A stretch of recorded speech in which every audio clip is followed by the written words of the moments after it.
Good morning YouTube.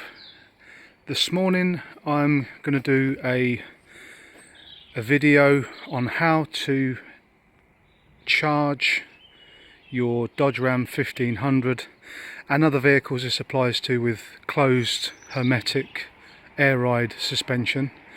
On this one it's going to be the Dodge Ram 1500. It's a 2015. I believe this system is installed on various models. Whether it's the same on how to fill them, I don't know, but this is a 2015 Dodge Ram 1500. All four corners are on air ride.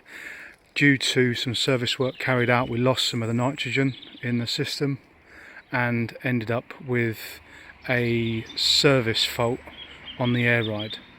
So to that end, I'm going to go through how to charge it back up. Now these trucks come with a holding pressure, I believe, of around 200 psi, and I've looked at some videos on how to change or increase the pressure should you lose any nitrogen. And in the passenger rear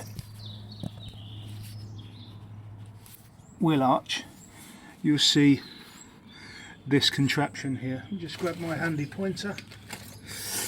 So this is your manifold for charging your air ride suspension. So all you have to do is take out the inner of the wheel arch. As you can see there, it's just down on the floor over there. I'm not going to go through how to take that out. It's fairly straightforward and there's loads of videos on that. Then in the top left hand corner you're going to see these. You can unscrew the black caps. There's one on the left, as you can see there. And there's also one on the right, so there's two in total. I don't know why there's two, but you can see there are two there.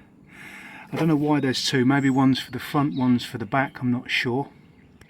But the issue we have is, or had, was getting the fitting that goes on to that connection, which is a speed fit connection, which means it has a valve which connects onto there. Now that is a Mopar part you can get. I'll put the link for that up. But we're in the UK, so we don't have availability to Mopar products readily. Getting them delivered is expensive, and the kit itself is expensive. This is going to be an option for anyone that is trying to do this on the cheap. Now I looked at that connection and straight away I noticed it's the same connection as the connection that we use in the UK for topping up the air conditioning gas. And in my trusty toolbox I did have these, which are the air conditioning connection ports, speed connections. You see underneath there you've got a pull collar, so that it just clips onto the valve and then gives you a 1/4 inch BSP connection, which means we can connect one of these air conditioning lines.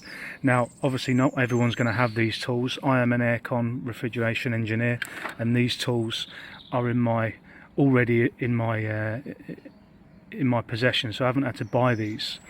But if you are going to buy some of these, I'll put them in the link below as well, and they're about $10 for a connector. Bearing in mind, sometimes when you order these you get two, which are high side and low side for your aircon. They are two different sizes, as you can see. The one that you want is the blue one, which is the smaller of the two.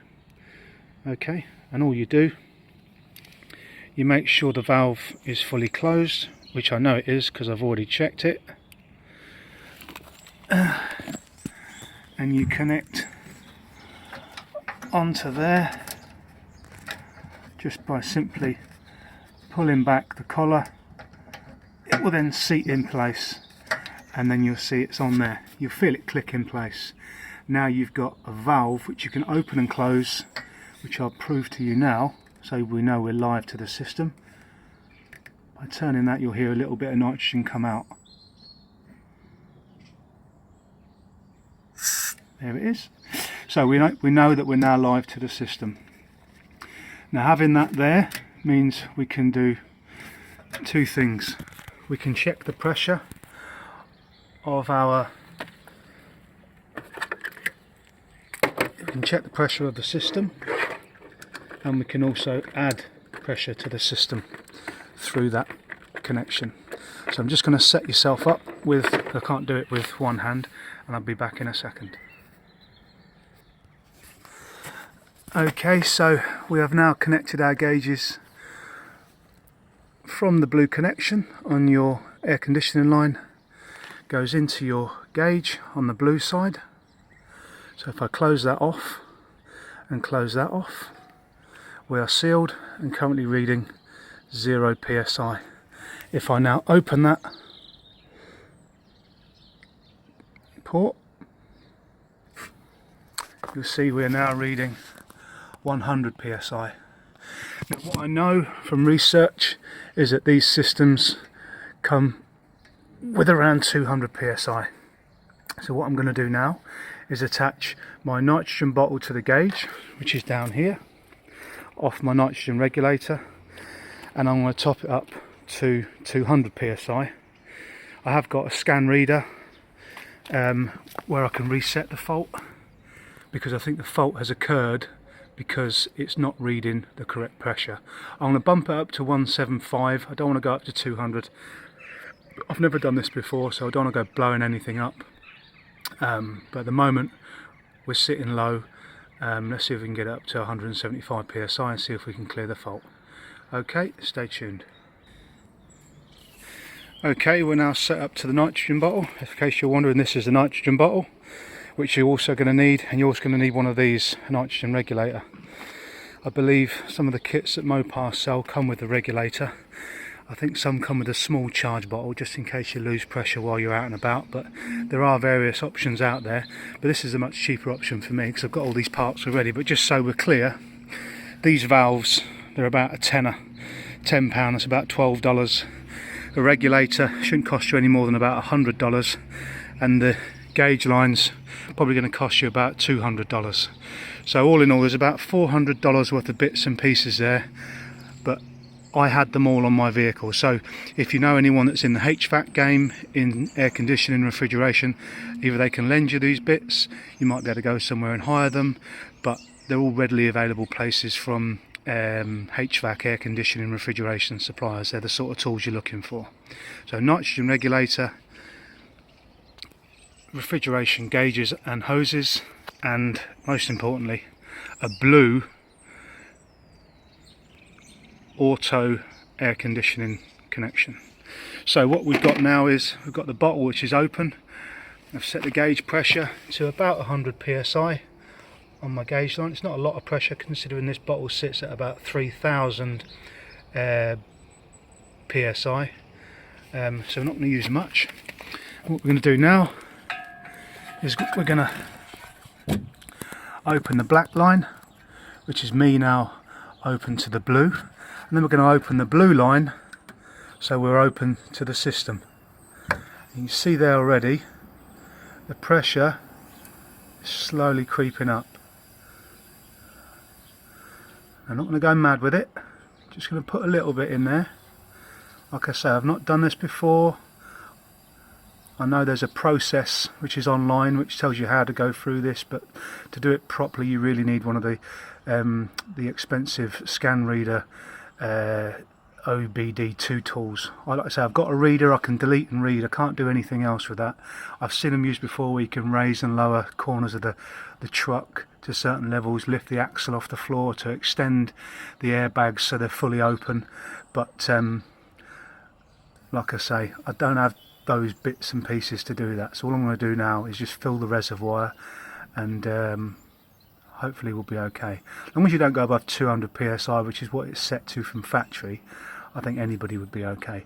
So I've come to the end of my bottle pressure now, so I'm just going to crank it up just a touch more, to about there, and that should give me enough to get to, I said 175. Let's crack that again. Yeah. Okay, so we're at 175 now. Turn that off. So I'm now closed, and I believe that's about it. Now to remove this, all you need to do is shut off your valve, close it off, which drives the pin back, which means the valve is actually shut already, and then pull back the collar. You can't see it, I know it's hard, but and it just pops off, and there we are. We're also going to see if that cures it, because I can't really get onto the left hand side. If I can, I will do it later, but this was really just to show people out there the tools that you need. Put the cap back on. The tools that you need to carry out a recharge of your air suspension. Now, any of you out there that are thinking that's not how this system works, you might be right. Not all systems are hermetic. Some systems are aspirated to atmosphere, which means you'll have a compressor somewhere within the vehicle which sucks air from the atmosphere and pushes it into your air ride bags. Other systems have a hermetic system. The difference is when you're drawing air into a hydraulic system or a compressor, you're also drawing in moisture because it naturally contains moisture. Nitrogen at 5.9's purity has literally no moisture. So under adverse weather conditions, and I know it's been snowing here, but it's not that cold. Adverse weather conditions will mean the moisture in the air can condensate and it can sit in areas and potentially freeze a pipe, burst a pipe, seize a compressor. A lot of the videos that are online are showing the adverse weather effects because it's quite a reliable system. That's not the case here though. The reason we're in this situation is because when we carried out some repair works to the truck, we lost some nitrogen. So knowing how to top this up is important. So that's how you do it. So just to reiterate, things that you're going to need, the most important thing you're ever going to need is this. This is your connection, which will get you onto your truck. It's the blue low side speed fit auto connection. So you use it for topping up the aircon on your car. So buying this, you're going to probably use it again on something else, maybe for if your air conditioning fails. I don't know what you have on these American trucks, I've not even checked, but this is what we have in the UK.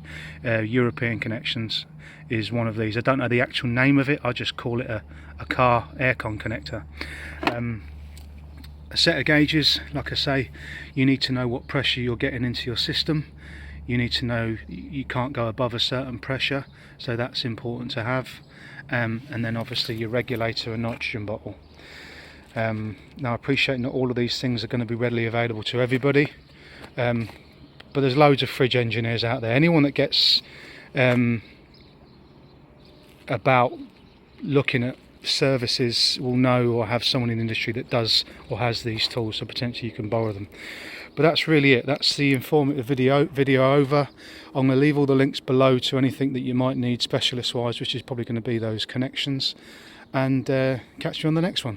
Take care.